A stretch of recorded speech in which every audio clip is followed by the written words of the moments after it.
Marcus, how are you? And this is my video for marking. I'm going to show you two examples for marking for the final report and show you the procedure step by step. So first thing we're going to go through is who's going to mark what. So in the sheet I sent you yesterday, you can find that in the sheet number 2, you have a color code for who's going to mark what. So for me, I'm going to do the green one, and then each of you is going to do, which is going to be some like 10 or 12 paper, because we still have some of the students going to submit their work by tomorrow. Hamid is going to mark the orange students, and Dr. Mazia is going to do the blue one, and Ali will do the yellow one. In general, each one is going to do 26 paper. For me, it's going to be 12. Okay, so I did one already, which was Lisa. I'm going to show you the example for her. It wasn't that good, but I wasn't that bad. So I just gave her 25 points out of 50, which is passing. But we're going to go through the example very soon, and you will see how did she miss some of the things that may trick you if you've done the marking for the first time. Anyway, so I'm going to do the other paper now. To start with, we're going to go to the marking sheet, which is this first one, and I'm going to move or copy, and I'm going to create a copy of that, and I'll bring this one to here. So for each student, I'm going to have a marking sheet. This will be very useful for you if you are going to try to work with unstable internet, or you don't know if you're going to finish the marking of the whole paper before you're going to submit the results. So maybe you're going to leave it for a while.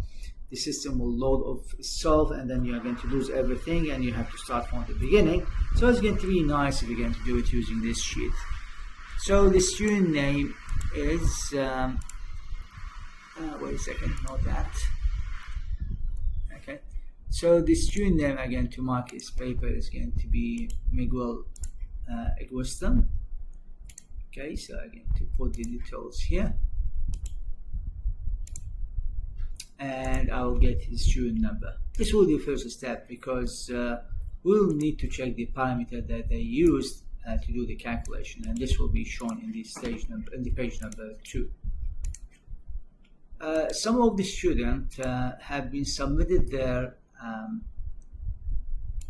Excel sheet for the calculation, other hadn't. So usually for the one who done the Excel sheet, they will get a higher mark than the others, but in general the work they done can be also judged against that. So now we have the A is 2, the B is 3, then we're going to have the C is 4, we have the 6, and we have the E is 1, 3, 8, and 7. So what I got is that the student number is going to be divided as A, B, C, D, E, F, G, H. So we just put it here. You can see what has been changed is going to be these parameters. Mainly is going to be the distance, X and Y, the build to the chain, velocity ratio, and the torque, and the RPM is going to be actually constant, which is 80 plus minus 5% RPM. Okay, so if you're going to go through the criteria, I got the same one from the rubric, and I just put it here with more details. So what you need to do is you either enter the full marks here if the student done everything, and we almost never going to do that. 0 if they hadn't done anything about these things, and we're going to insert this point here, which is going to be your evaluation. For this one, anything between 0.1 to 1.9. No full mark, no 0. The same thing is going to be for the other schools. The mark will be done here out of 37.5. Out of 37.5 if you calculate all those, and here we are going to put it out of 50, so this will be 50 times 50 times this value, 50 times this value, which is going to be the addition of all the points, and then divided by 37.5. So just for this calculation. Now the number we're going to have here is going to be a number we're going to enter to the canvas here. Okay, the addition of the value we're going to have here, which is the instructional score, is going to be the same value that we have here. Okay, so just try to do this one for me, please. Now I will go with the parts. So the first one is going to be the motor selection. It's just a procedure that we need to follow. So I will start to go from here. Well, this robot looks fine, and the table of contents is okay. Definitely we don't give points for the presentation, but still this will be very easy for you to follow up. It's going to be a good presentation report. So that was the statement. This is the machine, and they just need to fill these parameters in when they're going to do the final point, which is going to be this one, the general arrangement drawings. Okay, well, they have to put these parameters, the X, the Y, the CD1, the CD2, and so on. Okay, now let's go with the specification requirement, and that's what we need to compare to the figure we saw here. Okay, so that's one. Okay, so you can see that the velocity ratio, we have the distance X and Y, and X1 and X1.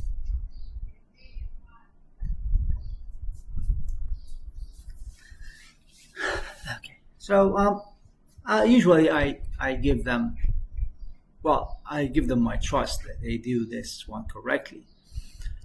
So here they're talking about what we need to do, and that's actually just copied and pasted from the assignment paper itself.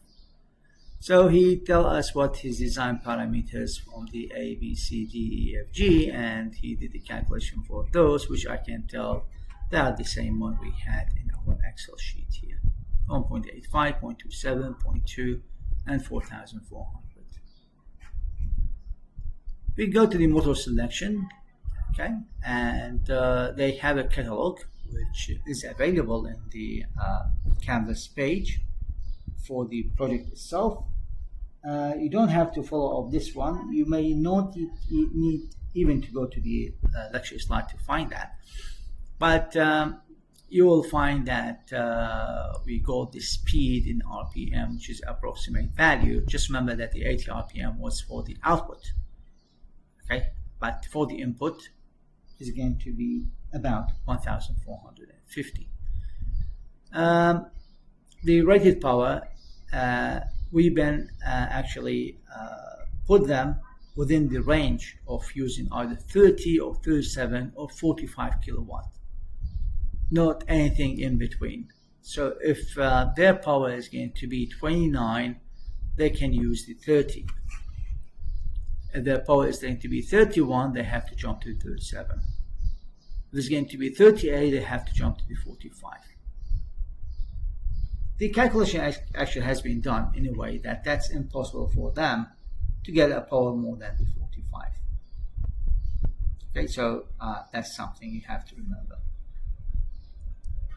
If any one of the students show us a value that's going to be much higher than that, that's mean his calculation is wrong. So they start with the angular velocity in radian per second, and he gives us the equation, which is good. Some of the students just give you the figure, and this is bad. This one have here as the equation, defining every parameter of this equation, and then he used the value for the n to be 80, and he got the omega to be 8.378 radian per second. Now calculating the power, which is going to be the torque multiplied by the omega.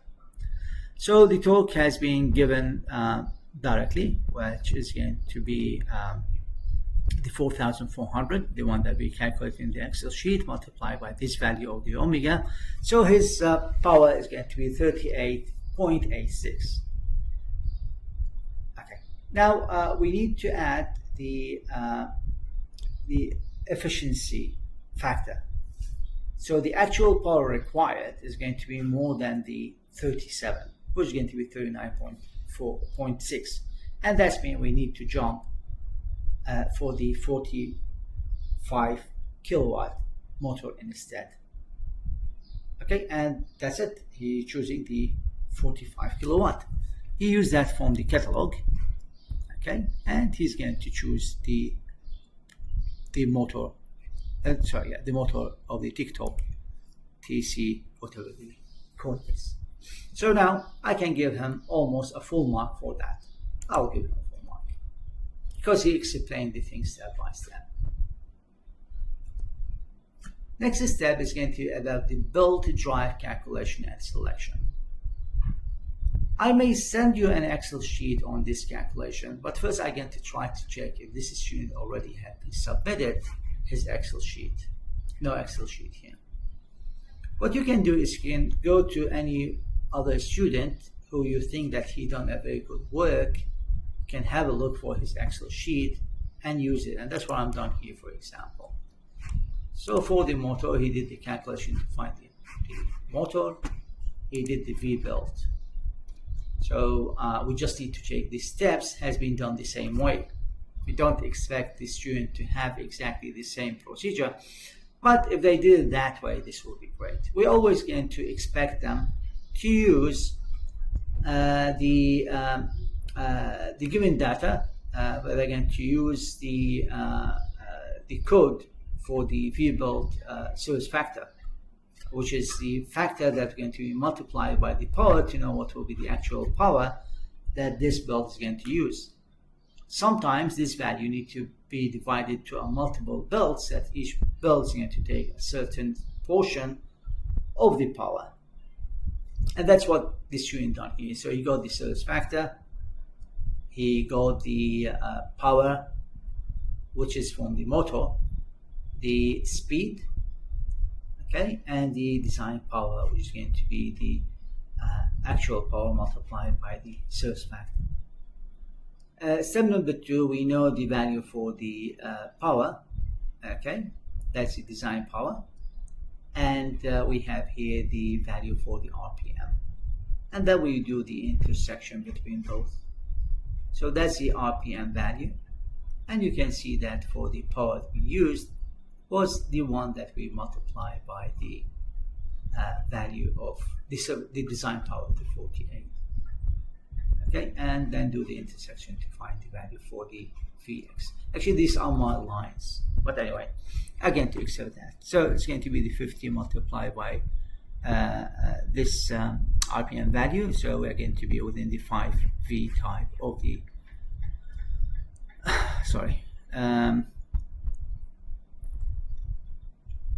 the 48 multiplied by the new series factor, which is going to be the 1.342. And then we're going to get 65, so this will be 65 with the RPM value, and we're going to be within the 5V. Okay, so this will be design power, and selected build is going to be 5V. Compute the nominal speed ratio, the VI is 1.6, it has been done here. Okay, this will be selected, this will be the one that we got actually from the first calculations, the driving velocity and so on. So you can put the parameters here for the other student and check if their solution is correct. Anyway, again, to follow up now with that. That's the selection of the motor. Everything was done with the codes and the parameters for this power. Finding the series factor, that will be for the next one. Okay, the breakdown of the torque is going to be 333 FLT, and continue with the calculation and finding the build type. Okay, now what we can see here that he didn't make a new header. We're talking about the section which is the V-build drive. He just jumped to the things from here directly, find the series factor, but he should identify that he's working on the build. Okay, so finding the build type, he did that, the design power, the motor power, the build series factor, the power is going to be 90.5 horsepower, and the RPM value is, he didn't put the lines here to show us what he done, but you're talking about the 1475, so at least it should put some lines here. So if I'm going to put something like the 90 RPM and multiply by the 1450, which is going to be within this range, is going to be intersecting here, and his will get the 5V belt. Anyway, he did that. Now the top width of the belt is going to be 15.9 millimeters. You got that from here, from this diagram. We're talking about the 5V type, this one, okay, the 15N. Finding the small and the large sheave size, which is the diameter of the pulley we're going to use. You're following the same procedure that you can find this one actually available in the Excel sheet we saw below. You can see that we have standard RPM value has been given. So many of the students, they found that the 1450 is going to be between these two. You can make the intersection by selecting the interpolation point in between, or you can simply go to the maximum one. It's going to be the student selection. If you're going to use the maximum one, this will put a more safety factor for the belt itself. Okay. So once again, the rated power, and we have the RPM. Okay, do the intersection, and then you will get the diameter of the small sheave. And with the ratio, we can find the diameter of the larger sheave. So that's what the students have done here. The 1455 with the 18.1 horsepower, which is going to be in this point because he used multiple belts. So let's say 20 with the 1450, which is going to be about this stage here, 20, something like here. Then we can go down there and we're going to find it's going to be 8.9 inches, and this will make it about 226 millimeters. If he's going to choose the value for 1750, then the diameter is going to be quite smaller, which is 8.4. Okay, so anyway, he found this small sheave, then he used the ratio to find the size of the larger one. And from there, we're going to have the minimum and the maximum diameters. Okay, and we can continue with the calculation to find the velocity, and we're going to find the actual velocity ratio for the actual sizes, and you're going to find the RPM value for the going to the gearbox, which is going to be dropped from the 1475 to the 825. This will be the RPM to be entering the gearbox. Now we didn't finish because we need to find the center to center distance. So we have a range for that, which as you can see is given here. Okay, this is given by the mode equation 717. Find trial distance, so we're going to have that range. We can choose any one between these two values. So he chose 20 inches. The smaller usually is going to be the better, so he didn't go to the 50, he chose the 20. Now why the smaller is better? Because we always try to put your design in a smaller size. We don't want things to be expanded too much. Now using the C value to calculate the diameters to calculate the length of the belt. So we put everything in this equation, and that's once again can be found on an Excel sheet. That's the parentheses used, the CD, the D1, and the 18.1. So he did the calculation, and he should get something about 79.55 inches. Remember that for the belts, we don't do the belt to be manufactured to your requirements. We always get to use a standard one. So with the 79.55, we compare to the 5V belts that are available in the standard V belts. So we can have, for example, for this one is way larger than the 79. Let's say it's going to be the 80. So we're going to pass this one. This one's also larger. So we go to the first one, the 5V and the 3V. So we're looking at the 80. We can get the 80. We can use the 80 inches. So that will be the belt I'm going to use. Who's going to be able to use the same pulleys, and it's going to be able to use the the same distant to distant value, so I don't need to make any changes. Now calculate the real center distance. We find the B from the following equation. Now we know the LB is 80 inches. We know the D1 and the D2 in inches. So we can put that in the equation to find the value for the B. Then we're going to put in the CD equation, and we can find that the CD now is going to be 20.23 inches instead of 20. And that will be within the range, and that will be okay. Also, we can calculate the right angle, which is going to be theta 1 and theta 2 coming from these two equations. And he found the theta 1 and the theta 2. And now we do the correction factors for the value for the C theta and the CI from these tables, which is the first one is going to be the angle of the wrap correction factor, C theta.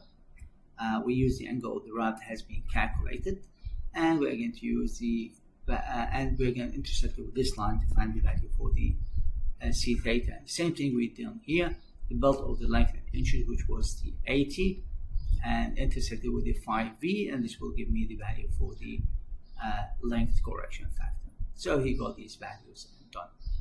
Now the power corrected per belt ratio, which is going to tell us exactly how many belts we need to use. So he used the correction factors multiplied by the power that calculated originally, okay, and the power is going to be 24.86 horsepower. The minimum number of the belts can be calculated by the design power divided by the corrected power rating. So we're going to have the 65, if you remember the original power, multiplied by the 24.8. Then we're going to need 2.61 belts, so we're going to use 3 of them.